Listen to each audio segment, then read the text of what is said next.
Halo Sobat Mata Kita. Kita terlihat sudah hidup berada di masa depan, setidaknya dengan apa yang baru saja ditemukan oleh ilmuwan seperti yang ada di dalam film atau buku fiksi, yang beberapa dari mereka telah menjadi kenyataan saat ini, seperti akses komunikasi lewat video, organ artifisial buatan, dan perjalanan antariksa. Ilmuwan bahkan melaporkan sudah berhasil menteleportasi proton ke orbit terdekat bumi. Wow! Fiksi, tapi ada satu hal yang belum dijumpai di dunia kita saat ini. Mobil terbang. Henry Ford pernah menjanjikan kita pada pertengahan abad ke-20 dengan mobil terbangnya, bahkan mempertunjukkannya dalam film tentang masa depan yang dibuat pada tahun 80-an. Kita bahkan menelusuri lebih jauh ke permukaan planet Mars dan membuat rencana untuk pengembangan di planet yang jauh. Tapi dalam kehidupan sehari-hari, kita tidak benar-benar bisa meninggalkan bumi bahkan untuk beberapa meter. Faktanya, masa depan lebih dekat dari yang kita sadari. Setidaknya beberapa prototipe dari mesin terbang sudah sangat begitu banyak dikembangkan, yang mungkin dalam beberapa tahun ke depan akan memungkinkan kita naik di atas kemacetan lalu lintas. Tapi apakah ini hanya tentang masalah kemacetan lalu lintas? Sudah sangat jelas bahwa kota yang terus berkembang meningkatkan kebutuhan akan mobilitas penduduknya. Penduduk megapolis dan aglomerasi dituntut untuk bergerak lebih banyak serta dengan jarak yang lebih jauh. Namun juga jelas membangun sesuatu yang baru yang melibatkan mobil tidak akan meningkatkan kualitas hidup.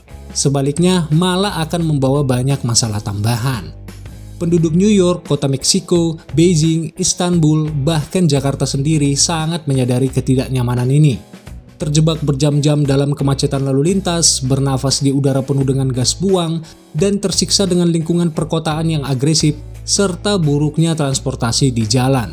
Kemacetan lalu lintas secara langsung mempengaruhi jumlah emisi berbahaya, yang pada akhirnya mengancam ekosistem alam kita yang rapuh dan membahayakan kesehatan kita sendiri.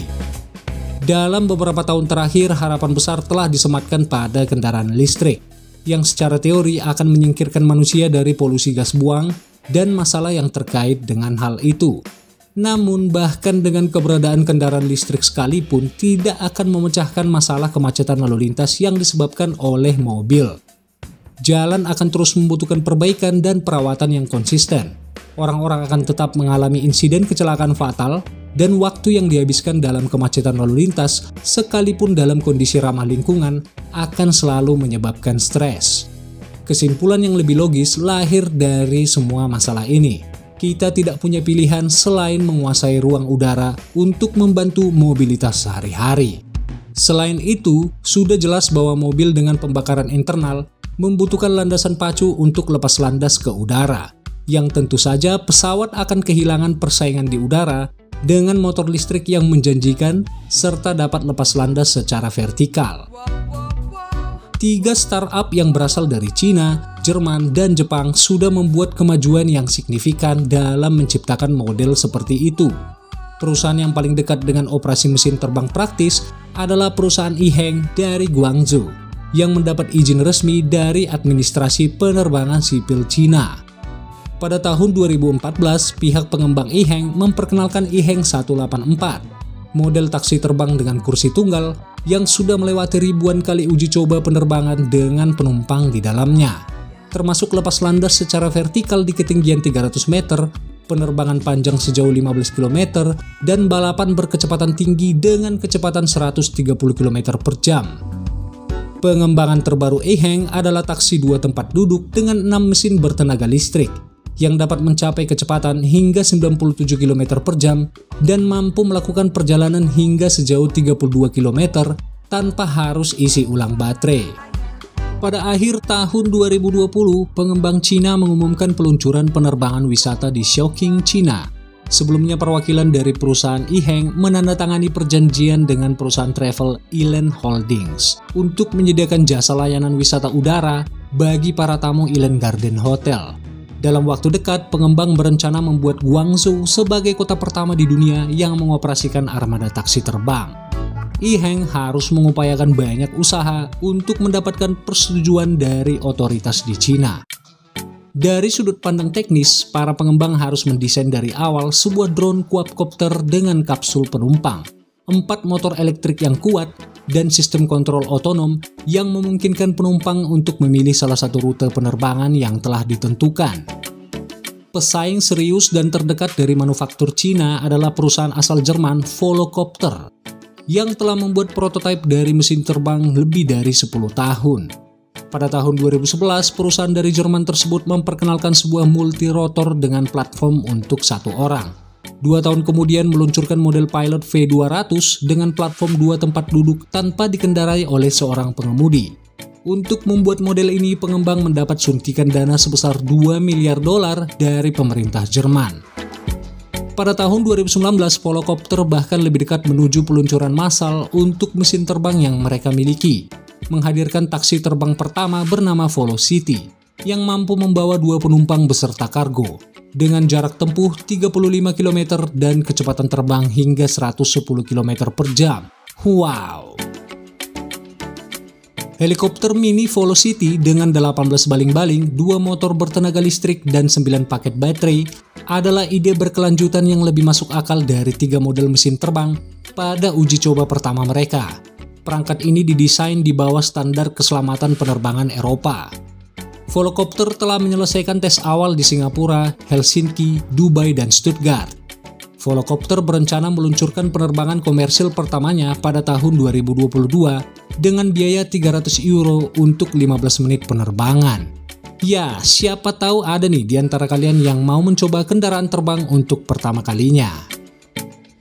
Platform utama untuk operasi reguler Volocity adalah taksi terbang yang direncanakan pada tahun 2026 di Singapura. Berdasarkan pihak berwenang mengatakan bahwa Jerman telah meminta dukungan dari sekitarnya. Antusias yang begitu tinggi mengenai tampilan mobil terbang juga disematkan pada startup asal Jepang, SkyDrive. Menurut para insinyur perusahaan SkyDrive, mereka berusaha membuat kendaraan lepas landas dan pendaratan secara vertikal yang paling memadai, yang hanya membutuhkan area seluas 2 tempat parkir saja. Dipastikan saat ini mobil yang dilengkapi dengan 8 mesin itu dapat bertahan di udara selama 10 menit penerbangan dengan kecepatan minimum. Model SkyDrive akan diproduksi pada tahun 2023 mendatang, dengan peningkatan kecepatan hingga 60 km per jam dan lama penerbangan selama 30 menit. Tes terbuka dari quadcopter penumpang juga secara aktif dilakukan di lokasi uji coba milik Toyota.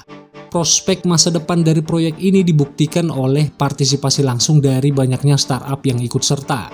Tidak hanya industri mobil raksasa Jepang, bahkan juga perusahaan seperti Panasonic dan Fujitsu. Tapi hal yang paling utama adalah para pengembang ini telah mendapat dukungan langsung dari pemerintah Jepang sendiri, yang akan memulai rencana operasi penerbangan komersil dari mobil terbang dan drone penumpang pada tahun 2023. Apakah mobil terbang dapat menggantikan kendaraan biasa?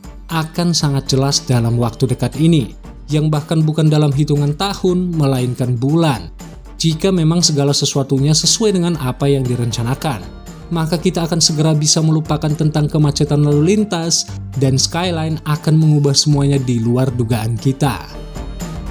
Walaupun dalam hal ini akan sangat dibutuhkan untuk segera membuat peraturan baru tentang lalu lintas udara dari awal, persetujuan untuk standar kebisingan, dan membangun semua infrastruktur pendukung untuk pengisian ulang bahan bakar serta area untuk lepas landas.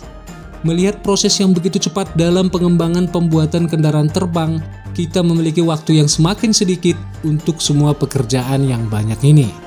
Nah, semoga saja nanti kita sudah dapat menyaksikan langsung kendaraan terbang ini melayang di atas kota-kota besar kita. Atau di antara kalian ada juga yang ingin ikut mengembangkan mobil terbang karya anak bangsa.